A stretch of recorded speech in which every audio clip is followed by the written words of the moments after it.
All right, let's take a look at work through some problems in international capital budgeting. So we started with doing the just the straight domestic problem first, and then we worked into the international translation issues. So that's how we'll do it. That's how this the assignment is set up. So let's take a look at question 1. It says Echo 328 Incorporated is calculating projected cash flow for the upcoming year for a proposed project. The projected revenue is $59 million, operating costs are $37 million, tax rate is 40%. Interest in that year is $5 million, and the firm is projected to have $4 million in depreciation from the project that year. What would the cash flow projection be? Okay, so for that, we're going to use our formulas, right? So let's see. So if I hop over, right, we want the simplest form of this. We're just trying to forecast cash flow for 1 year. So if I go switch over to here, right, this is the big complicated one. So let's go back to when we simplified it. Right, here we go. So we can say, right, cash flow forecast. We had to do a bunch of simplifying and moving around, but we can get a cash flow forecast. An annual cash flow forecast is just operating cash, or revenue minus operating costs, times 1 minus the tax rate that year, plus depreciation that year times the tax rate. So that's the formula we're going to use. OCF 1 minus tax rate, plus tax rate times depreciation. So let's go ahead. I just like to do this in Excel, and I'll copy the text of the problem there. So let's just throw that in here. And I'm pretty lazy, so I like to, I don't know, maybe I'm focused on efficiency. Maybe that's a better way to. Anyway, point is, I get things in Excel, and I want to pull out the numbers if I can. So I'm going to go to text to columns, go to delimited, get the dollar sign there. And now at least we've got, right, so we've got all the dollar signs. This doesn't pull out the tax rate, but that'll help. So we can say mid this text starting, and then we're going to search for spaces in this text. Oh. -1. There we go. Oh, wait. Search for space. Why is it getting the comma? So H2, search for space. Oh, because there's a comma after the number. Well, I guess that's how it is. You would think -1 would do it, though. But apparently -2. Oh, it include the space probably. All right. So we'll see. Get their 39 and their 37 and their 5. And now, see, that one's going to be too much gone. There's our 4. This is really probably overkill for this, because I could have just read the problem and typed it. Right, because we really only have a couple numbers. But anyway, we've got revenue 59, operating costs of 37.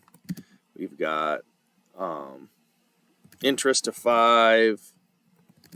We've got depreciation of 4. And we need the tax rate, which is 40%. We just have that one didn't get pulled, so I'll have to take that tax. Okay. So if we're following the formula, right? The formula, right? So this is our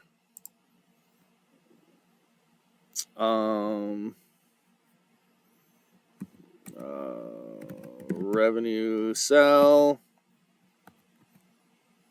and this is our operating cost cell, and this is our interest cell, and this is our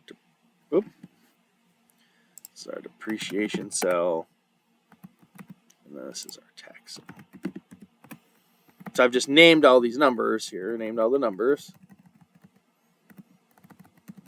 So our formula should be, right, revenue minus operating costs times 1 minus the tax plus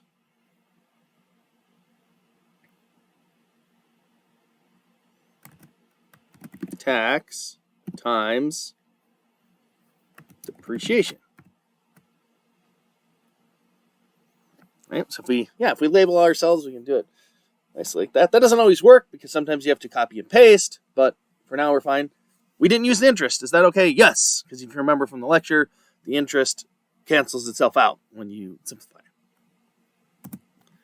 So we get a projected 14.8, and then I hope that is correct. Oh, weird. Aha. Here we go. To change a setting. Change the setting. But we'll see if we can see if it likes it. Finish attempt. Submit on finished.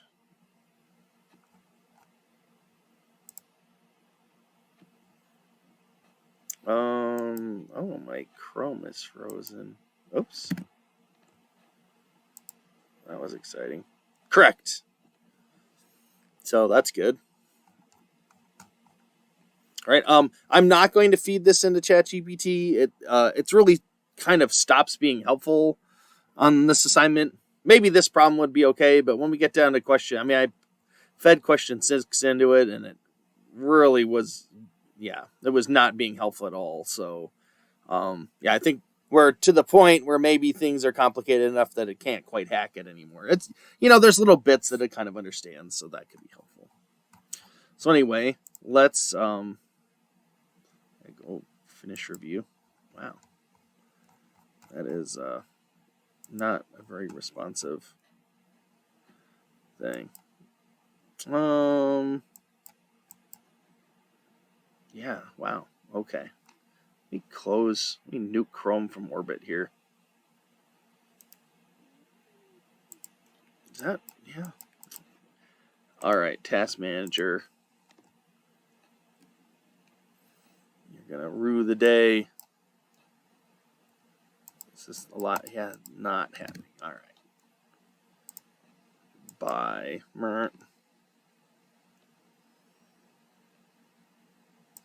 Yeah, no one likes reporting Windows problems either. There we go. All right.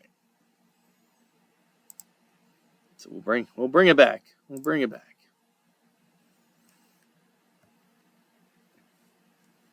And sure, let's restore some pages. That sounds good. Oh.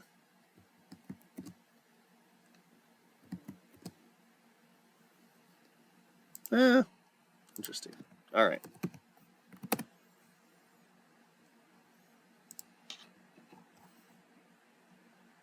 You'll see. Let me change the. I'll change that setting so we can actually do things correctly too.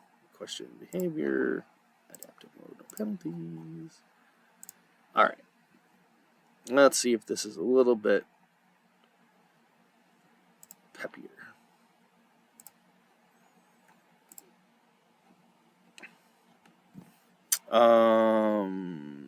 Is this the same question? 5937.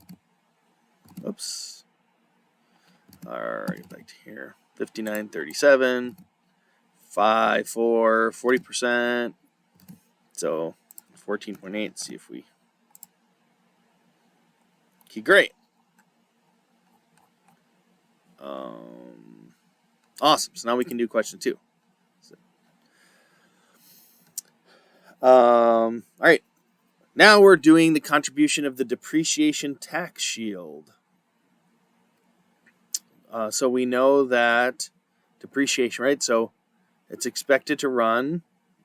All right, depreciation is expected to run for 3 years. $7 in year 1, or $7 million in year 1, $13 million in year 2, $6 million in year 3.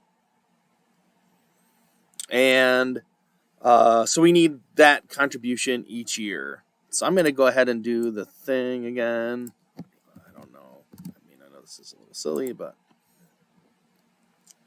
I will. All right, so I'll paste and then do text to columns. Use those dollar signs again.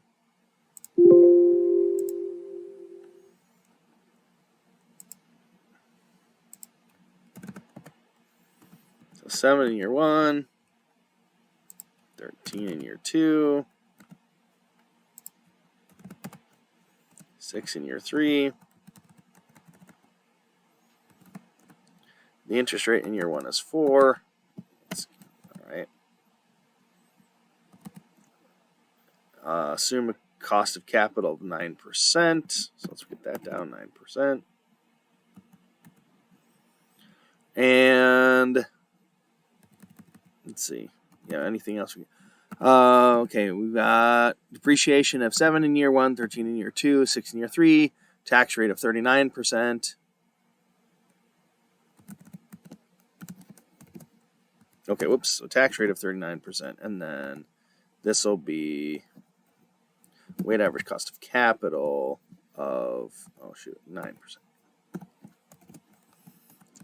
So now these need to be labeled differently, right? So this is depreciation in year 1.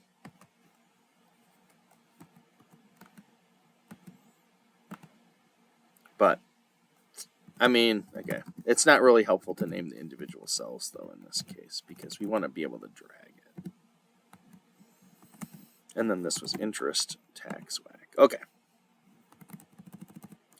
So, right, we just want to know the contribution of depreciation total to the overall APV. And so if you remember, right, if we go back to our the formula we just did for cash flow, we have, right, the contribution of depreciation to overall APV is the depreciation times the tax rate and then interest adjusted. So we have to do times tax rate. So let's go ahead and do that first. Depreciation times tax. So that'll be this times tax, and I'll lock that in. Function F4, Command T if you're on a Mac. To get depreciation times tax rate, we want 3 of those. And we can double click to make sure. Oh, yeah, see, that's not good. We just want to point here. Oh, yeah, see? Dang it. So this is where we don't want a goofy label. That's interesting. H3, H4.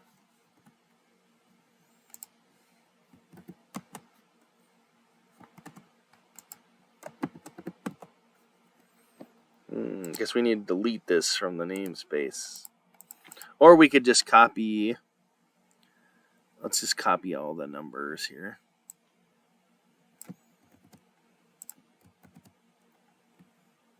Oops.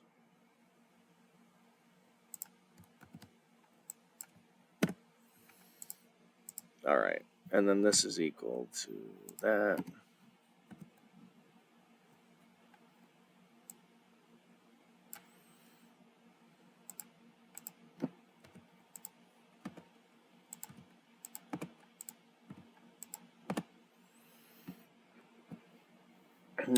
Got myself in trouble being too fancy. All right, so now we want to do this number times this one locked in. So now this should change. We did it right. Okay, good. So now we've got these things changing. So this is depreciation times tax, and then we want to do divided by, oops.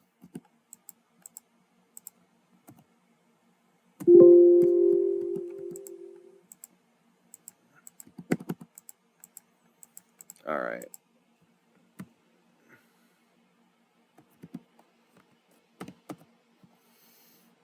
So we want this number divided by 1 plus the interest rate, right, locked in, to the power of 1. Now, I don't have a 1 there yet. I need to put a 1 there. But, right, because this is year 1, year 2, year 3. So now, right, what are we doing here? We're just saying depreciation times tax rate divided by 1 plus discount rate, 1 plus cost of capital to the power of 1. Excel has a built-in function for this too. You can say negative PV, lock in your rate there, and then number of periods, payment 0, future value is this cash flow, and then it automatically forms it as a currency. But yeah, I mean, it's not, this is better in the sense that we know what we're doing, right? We're just dividing by 1 plus the interest rate to the power of the number of years, right? And then once you've done that, so now we've got depreciation times tax, interest adjusted. So this is now effectively year 0 funds because we moved it 3 years back. This is year 0 funds because we moved it 2 years back. And this is year 0 funds because we moved it 1 year back. So I'll add those up. And hopefully win. That was, I made that a lot harder for myself than it needed to be, but okay. Now we're going to do, in question 3, we'll do the same thing, but for cash flows instead of depreciation. And if you remember, cash flows, we don't multiply by tax rate, we multiply by 1 minus the tax rate. Okay, so we'll just paste this, and I'm just gonna, well, here, we'll go like this. Oops,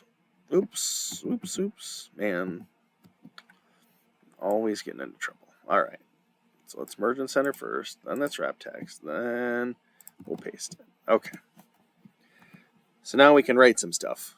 It'll just be easier. So in year 1, 2, 3, we have cash flows of 7 million, 13 million, and 13 million.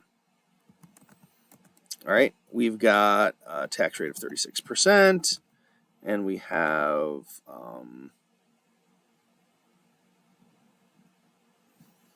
looks like I didn't make it big enough. Guess I can make the font smaller. So 36% is the tax, and then we want the WACC. We get that interest rate, 14%. All right.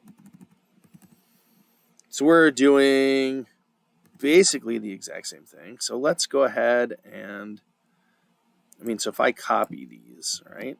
I'm going to copy these. But now, right, we don't want to do, oh gosh, point at the right place. I'm going to delete that. Okay. So I want this, but I don't want times tax. I want times 1 minus the tax, right? That's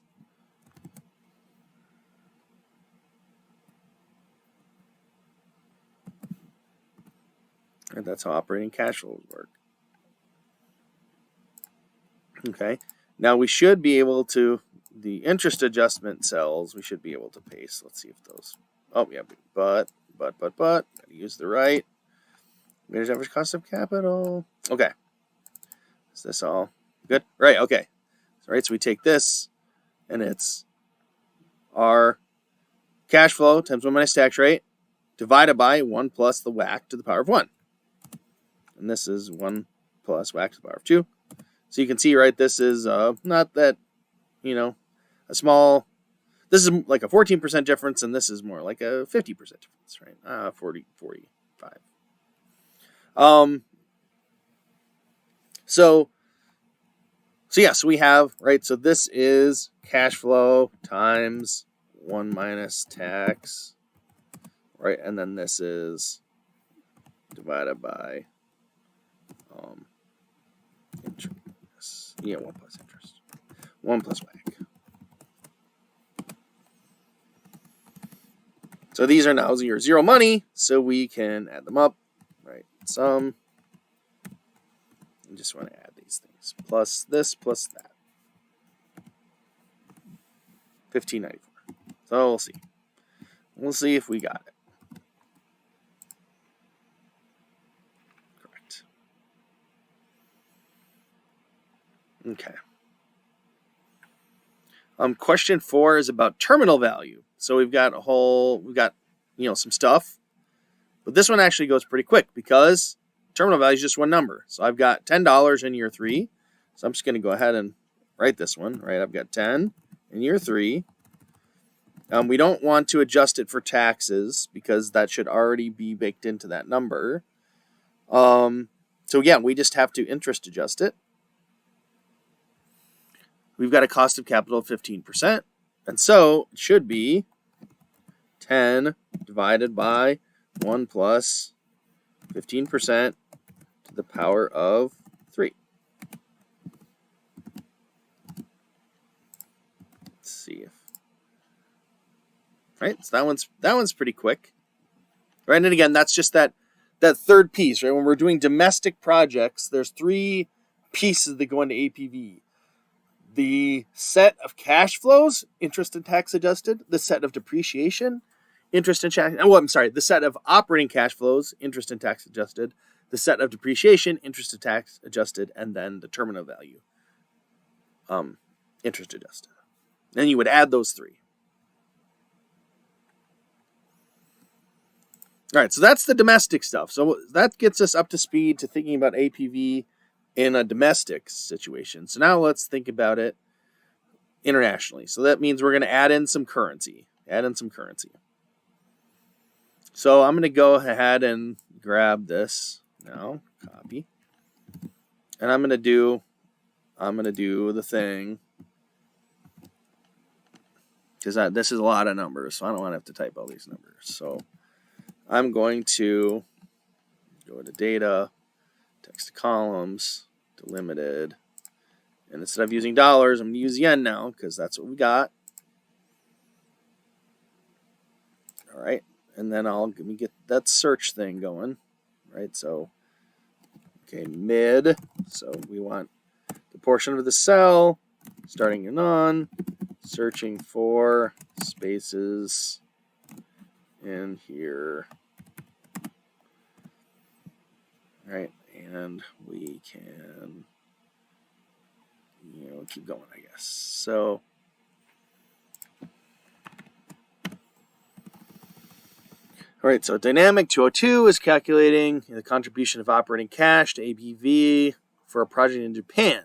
So it's expected to run for 3 years with cash flow of 1,418 yen. All right, so this is OCF in 1, right? And then OCF in 2. And this is OCF in 3.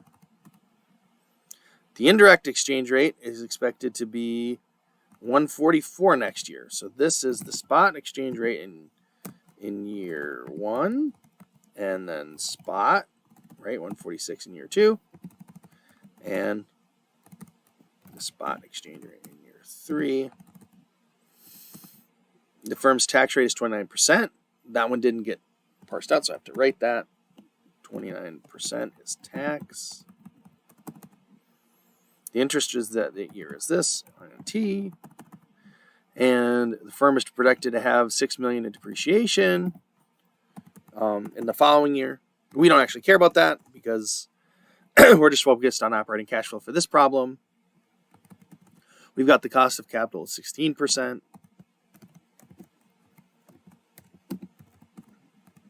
Okay, and then it wants to know what is the contribution of operating cash flows to APV in the parent, right? In the parent. So that's the key. So this is actually right. It's close to the one we already did. We just have to do currency translation at the appropriate expected future spot rate. So the first thing to do would be to get these cash flows, these projected cash flows, to be projected dollars instead of projected yen. So I'm going to take 1418, which is the cash flow in year 1, and divide by the spot rate in year 1. And so now we've got our projected cash flows. Instead of projecting 1 billion yen, we're projecting $9 million, right? So we've got our three. So this is dollars, our projected dollars, right? Or I guess OCF dollars. Right. So now we need to tax adjust this. So we want to do this times 1 minus the tax rate. So, oops. Oh, no, leave me alone. Okay, there we go. Lock that in. So we've tax adjusted this. So now we can, right, so this is tax adjusted. The last thing that's left is to interest adjust it. So we will take this number and divide by 1 plus, right, our interest rate to the power of the year in question. And do that for all 3 years. Okay, now we have our 3 operating cash flows, tax and interest adjusted. They're all effectively year 0 money, so we can add them up and get to what we're hoping to.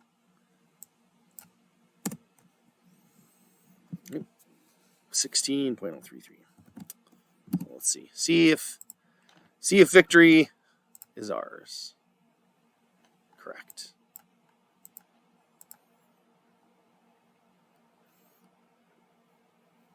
All right. So now we have the last one, the big baddie. This is the all in everything. This is a big problem. So I'm gonna do the same thing and try to be super careful. And just see. But I got this. I just did one. It worked. So I'm hoping I can just replicate my experience live. So we'll find out. I'm gonna copy, paste. All right, I'm going to do that same thing, right? Text to columns and use the yen marker again. It's not perfect, but it helps. And then we'll do our search. So there's a lot of numbers, right? A lot of numbers. All right, so let's figure out what all these are. So Dynamic 80 is calculating APV for a proposed in Japan. The project is going to run for 3 years with operating cash flows of $968 in year 1. All right, so this is OCF, year 1. $1638 in year 2. Oh, year 2. And $823 in year 3. It's depreciation of 101 in year 1. All right, so we got depreciation in year 1. Depreciation in year 2. Depreciation in year 3. Terminal value of 448. So that's our terminal value. Also year 3, right? I've noted that. The indirect exchange rate for dollars is expected to be 140 at launch. So this is the spot exchange rate in year 0. 142 next year, right? So 1 year away. 146, right? So spot 2 and spot 3. The firms, oh yeah, so we got, all right, first one that didn't fit, the firm's tax rate is 27%. So put tax in. The interest in all 3 years is 6, so that's interest. Assume a cost of capital 8%. Let's put that in, 8%. Whack. Okay. Initial contribution of 1628. That's our IC, right? That's year 0. Initial contribution. And then what would be the APV of the project, ignoring restricted funds and commissary loans, right? So we're not going to do that fancy extra stuff. Hopefully we get a positive APV so we don't have to. But yeah, we're going to skip the fancy extra stuff, but we do have to do the currency translation, right? So that is going to be part of it. So let's go ahead and translate first. So this will translate. All right, so I'm going to take operating cash flow in year 1 and divide by the spot rate now in the right year 1, not year 0. We're going to use the spot rate in year 0, but not for future stuff, right? So there's our operating cash flow translated using the correct spot rate. Now, if I drag this one more, this is depreciation in year 1, so we want to use the spot rate in year 1 for these. Translate some depreciation dollars here. Now, terminal value, right? Terminal value, that is a year 3 cash flow, so we want to use the spot rate in year 3 for that. Okay, those are our 3 sources. We've got operating cash flow, depreciation, and terminal value. So we've now translated. So now we need to do tax, right? So to do tax, we take the operating cash flow and multiply by 1 minus the tax rate. Lock that in. And that will take care of our 3 operating cash flows. And then for depreciation, right? So for depreciation, we do the same thing, except it's not 1 minus, it's just times tax, right? So we got depreciation in there. And then terminal value, we don't need to tax adjust. It's just what it is, right? So we'll pull that in straight. And so now, right, we can get our total positive cash. So this is where we do the sum, right? So our sum of all the positive comes out to be about $20 million, a little under $21 million. We're not done, though, of course, because APV, right? We need to subtract the initial investment, and the initial investment needs to be adjusted for currency, right? It's currently in yen. So we need to do an adjustment here. So let's do IC. Let's get the IC currency adjusted. So we'll take IC, the number, and now we're going to divide by what? Well, initial capital we have to pay right away. So we're going to use that year 0 spot rate to get that initial capital. All right. So now we've got a bunch of positive value. We've got some IC. So we should be able to take the difference between these two. And we've got a project that's looking pretty good. So let's see how we do. Oh man, I hope this works. Let's see. Okay. Shoot.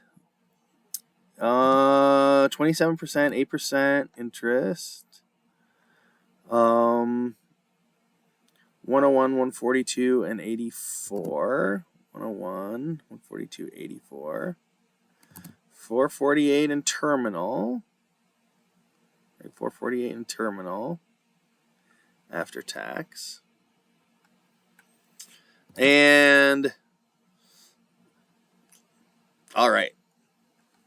So let's see. Do I have? Yeah. Well, all right. So I'm going to kind of cheat in that I made a little calculator before.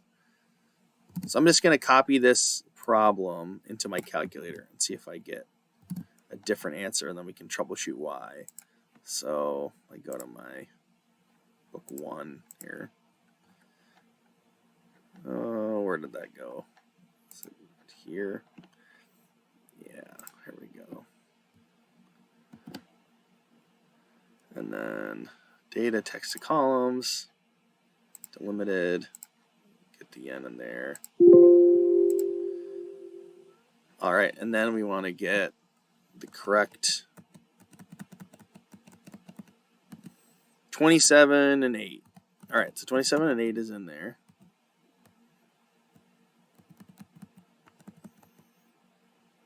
So let's see. So we've got 4, 7, and 3. Is that 4?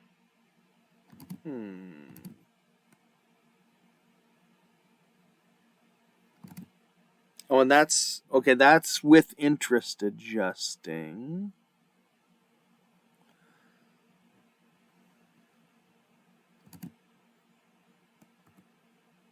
So here's our translated one. Here's our tax one. Did we not interest adjust? Did I forget to interest adjust this stuff? That would break it for sure. Wow. Sorry, y'all. That would do it. Okay. Let's interest adjust it, shall we? Okay, so I need to do this divided by 1 plus the interest rate. Right, lock that in. To the power of the relevant year here. We do double parentheses. I think it should be fine without it, but we'll just make sure. All right, there we go. So now we get some interest adjustment, and we can interest adjust all of this, right? Because we have all of this carefully, we put the years to be the appropriate years on top here. So now when I do the sum, let me just move my sum down here. Okay. Now we have a new number, 6.15. Let's try that one. Okay, there it is. So, yep. It's, I guess you could say, right, certainly it's a little easy to get lost. So, I guess, I was trying to go pretty quick. Hopefully, I guess you probably have to take it slower than that. But yeah, that's this assignment in a nutshell. So, hopefully that walkthrough is helpful for you to getting this done. And I think this, we should be closing. This should be the most difficult quantitative stuff we do. So we've kind of, if you can get through this, then it's, in some sense downhill from here. Other than we've got, I guess that's not really fair to say in that, we have projects related to this at the end. So this is like the obviously the meat and potatoes of what you'll do for your capital budgeting project due at the end of the semester. So